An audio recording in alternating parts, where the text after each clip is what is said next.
Well, I have a list of things I was going to talk about. All of which, swirls around the, first, what's happening at DEP. Let me know if you don't care about any of these things. But people might go back and watch it later. So even if we don't, that's true. They'll realize that we missed the version of this. We do have to leave at 9:30. So if you see us jump off, you're only good, because I have an Air Force conference that starts up again at 9:30 today. And I've been running 2 computers, having one off to the side, participating in the conference. So the news from DEP is basically that Elliot's here. Oh, good. We'll wait for him to get settled before we get into the details.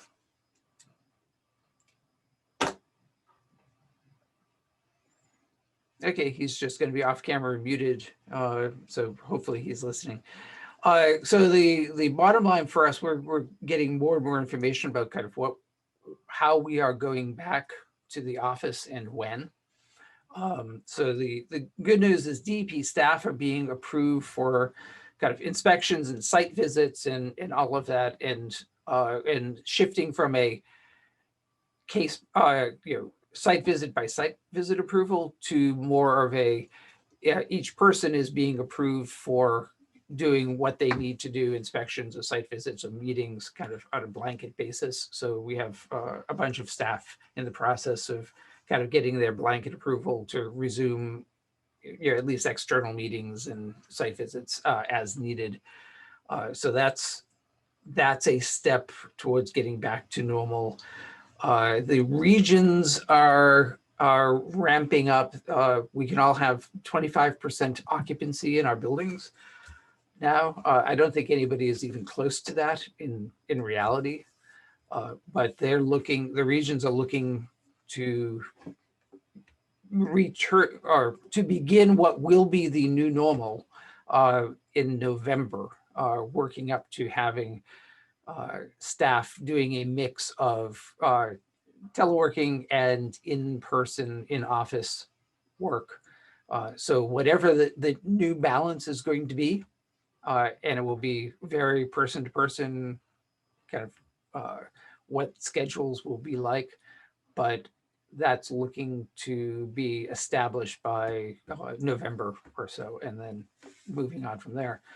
The Boston office is, I'm going to oversimplify, never going back to Winter Street. We're eventually giving up the lease on that building, those offices, and we're going to be moved into the Saltonstall building at 100 Cambridge Street, so not far, so it's not a big move. And we will be anticipating that the staff will be there no more than 50% of the time. So we're being allocated half the space, or space to fit up to half our staff on any given day. And they're doing the build out now, and that will probably take place through next April. So we will be primarily teleworking, the Boston staff teleworking at least through April of next year. But other than that, it's all going back to normal. And at least the site visits and meetings will be a lot more flexible now going forward. The non-COVID, non-office related stuff, the big news in the past month, I think, was the release of the DOR regulations on the Brownfields tax credit. So I was interested in hearing the external reaction to those regs, since they're not waste, they're not DEP regs. So we're as interested as you are in what came out and how they plan on it being implemented into the future, and we'll be working with them as needed, of course. But was interested in your take on it, Hi, Elliot. We're Hi. having an intimate meeting today. Yeah, and I spent the first 10 minutes trying to log into the advisory committee website. Uh, And then when I noticed, when I went, it says these are quarterly, and I thought these were monthly, and I went back, and so I actually logged into one of the old emails from our office hours. Anyway, Yeah, so it's I gotta fix my Outlook. yeah, we're gonna have to. It may take a couple times to get the balance right and figure out how to remind everybody about this. You want my thoughts on the DOR regulations? I would be very interested in your thoughts on the DOR regulations. They're very coy in that they have excluded historic fill as an eligible cost. So if and their reasoning is that historic fill has anthropogenic background. And if it has anthropogenic background, then you already have no significant risk. So you didn't need to remediate it to reach a permanent solution. So just, managing historic fill, they also said just because you're complying with the MCP, remember that picture of me with all my notebooks behind me? That didn't matter. Compliance with the MCP policies, RAM plans, not a reason for eligibility of costs. It has to be a direct purpose to achieve a permanent solution, whatever that means. And if it's historic fill, it's already no significant risk. So if you're managing it, it's for construction purposes, it doesn't count. So although they did a lot of nice things to clarify the process, and they're going to hire an environmental person to review applications, and they've got timelines, they've put in language will basically exclude most of the things we normally claim now. So I think in a sense that there will not be many brownfields tax credits in these projects for urban sites. I don't know how you'll qualify anymore. And earth support systems, which were typically used to remove the materials, if you had to put a slurry wall in, well, that's really to support the building. They're going to look for whatever the minimum earth support system was. So everything will get really reduced. So I don't know whether any sites will be eligible, unless it was like a industrial site that was horribly contaminated and had to be remediated. I think they've really curtailed the program. So I think, Elliot, part of their pushback would be, or their response would be, that the statute authorizes the tax credits for the purpose of achieving a permanent solution to cover the costs of their response actions to achieve a permanent solution. So it sounds consistent with that. And if you do not have to remove historic fill to achieve a permanent solution, what would be the justification for covering that under the Brownfields tax credit? Because once it's reported, you're required to comply with the regulations. I mean, the normal process is these urban sites get reported. But the authorizing statute, the law, doesn't provide tax credits for simply complying with the MCP. It's for actions required to achieve a permanent solution. Right. So you usually close out these sites with a permanent solution. It's also was to encourage development. So that's my take on it.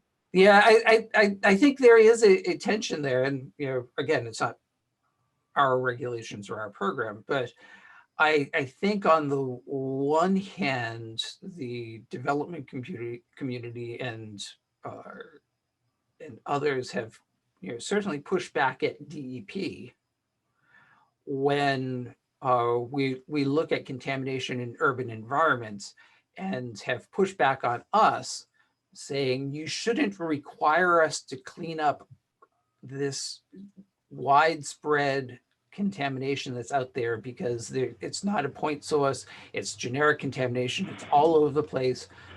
DEP, you shouldn't make us go off site to define the extent of the release, because it's not a release. It's anthropogenic background, it's urban fill, it's not a release to the environment. DEP, keep your fingers out of this. But You DEP shouldn't require us to clean it up.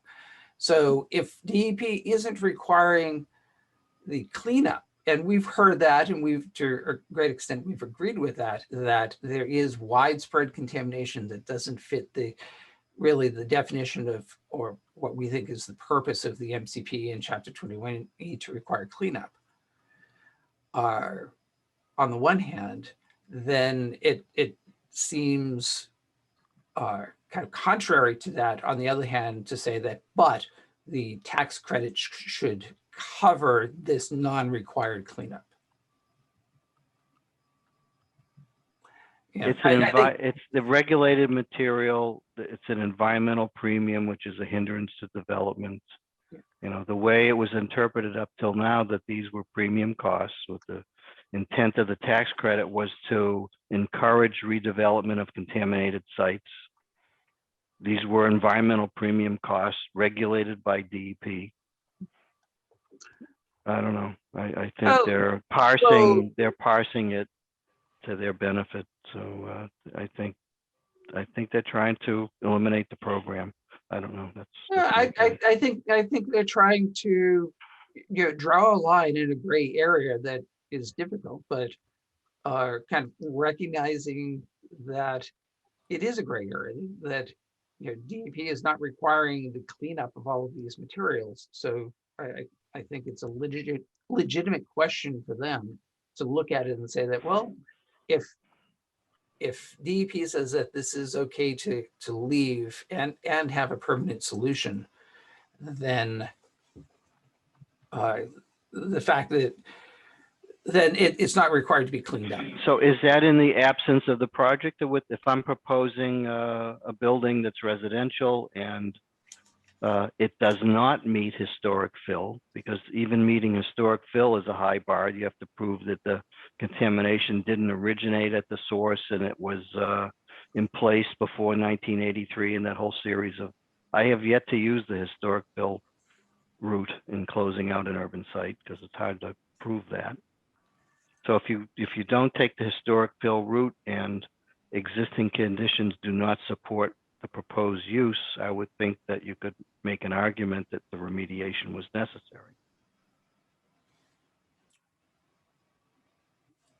Again, not my regulation, so I'm not going to take the leap of trying to interpret it. But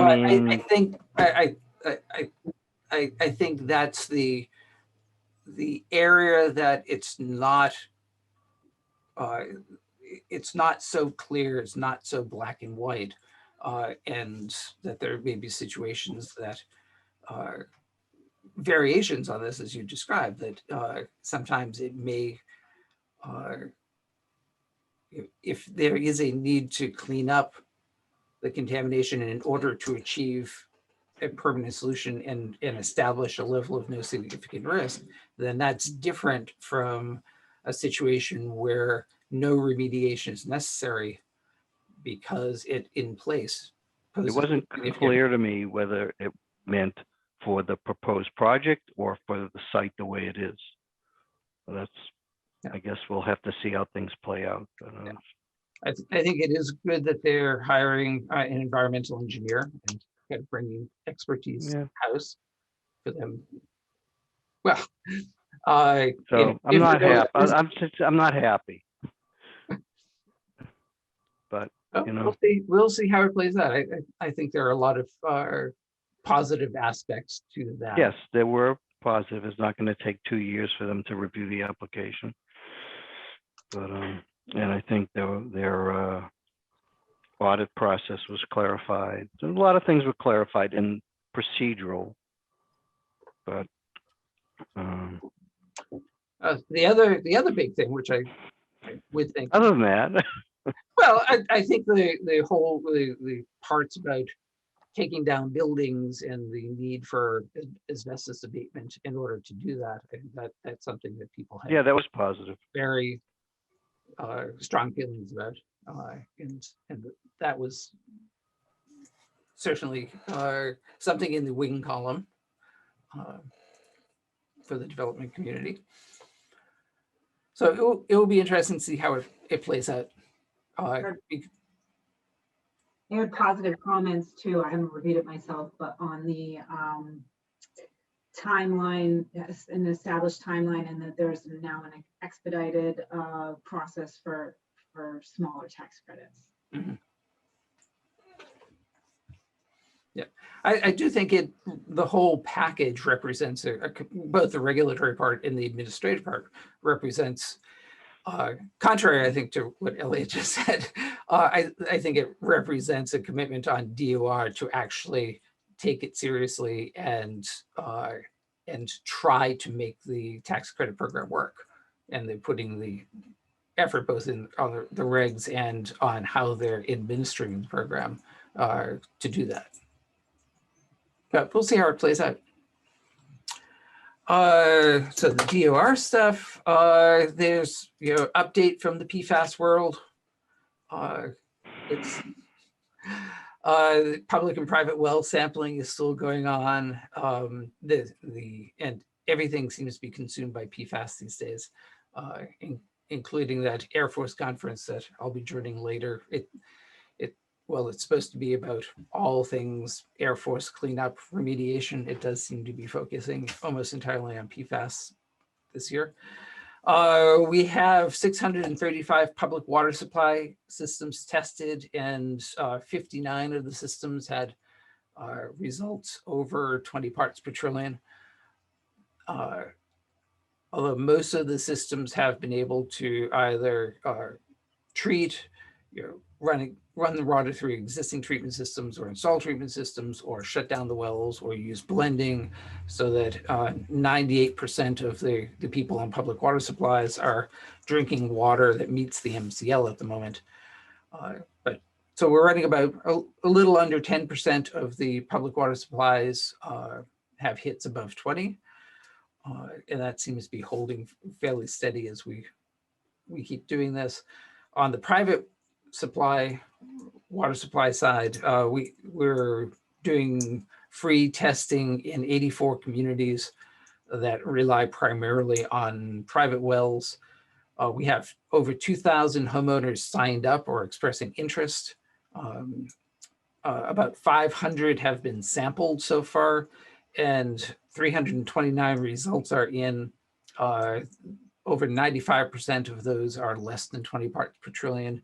And so far, knock on wood, we have no results that are above 90 parts per trillion, which would be the wayside cleanup MCP imminent hazard trigger for that.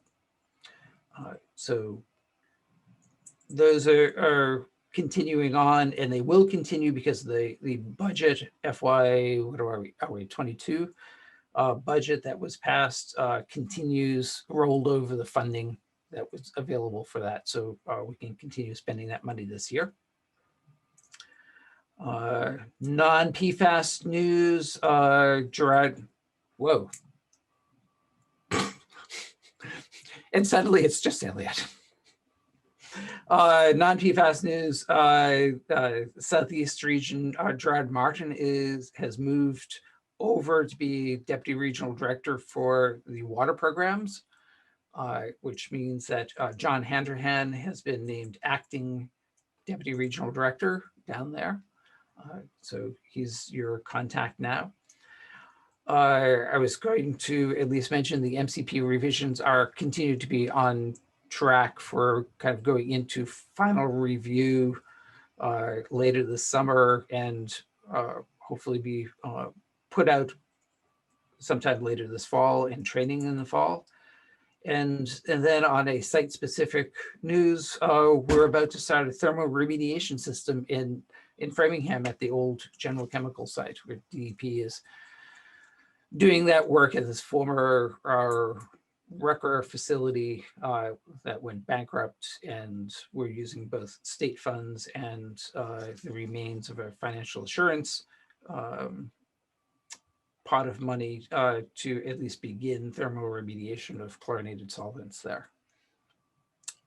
Complicated by, of course, everything is by the discovery of PFAS in the water as well, and having to deal with discharge permit into the MWRA system for PFAS. Thermal remediation, huh? Hmm? That, you said thermal remediation? Thermal, yeah. That's pretty sophisticated. Yeah, it's pretty cool. They're turning it on next week, I believe. And we'll They be put running- heating units in the ground. It Yep. boils the water. Yep. Wow. Who built that? I can't tell you offhand, but there's an update in the general chemical site file. I think that was just put in there a week or so ago Where is that site? in Framingham. Framingham. Yep. So that's kind of fun and interesting. Yeah. And that's kind of all of my updates. Liz, Nancy is working on the technical assistant grants, which we hoped the closing date was last week, and the application's under review. So hopefully we'll get those out, be able to announce that later this summer. You're muted, Nancy. We had our first meeting yesterday. Sorry about that. Hi, Elliot. You get to see me looking lovely along with my colleagues. Yeah, we had our first meeting yesterday and it went actually really well. And I think we're pretty much going to be fast tracking it. We're getting our scores together probably by early next week. And, so looks good. And Ken, do you have any updates? No, I just, Elliot, DOR, because I deal with this argument all the time with the 21J program. And Yeah. I was talking to them the other day and they do have apparently they have a job posted now for applicants for folks good. like you No, I'm not to hire. interested. No. But no, they said that they've gotten a bunch of applicants, including some LSPs. So it does look like they will be bringing some more expertise into their program, which would be helpful. Right. And we will continue to work with them, as needed. Yeah, Throughout all of that. yeah. That's all I had. Is it, do you know if it's still open? I don't know. I don't know if it's still open or not. I don't know. I could find out if you want, but I can try and see. yeah. It would be, if it is, it would be good to kind of try to circulate it. Yeah, That's why- yeah, I'll find out. And yeah, we could circulate it because it would help everybody. Yeah, that's great. They had a lot of applicants or a lot of interest because I think last time around they had a similar position that they weren't able to fill. Right. Right. It wasn't posted looking for an LSP, but Gordon said that a few LSPs have actually applied. So that was interesting. Good. Yeah. Paul, I have one other update. Yep. Oops. Which is that we have posted the updated CAM protocols for 8260 and 8270. And there should be an email going out today to everyone to let them know that. And they take effect on November 5th. And there was a question at the advisory committee meeting in June about whether if you were using earlier versions of both methods, could you continue to use those? And we resolved that question. And the short answer is yes, you can. Okay. Elliot, do you have any questions for Well, us? I missed the first 10 minutes of this because I was trying to log into the advisory committee site, which wasn't working. Did you say anything about the schedule for the revised MCP? Or is it same as it's being reviewed? On the same. It's Okay.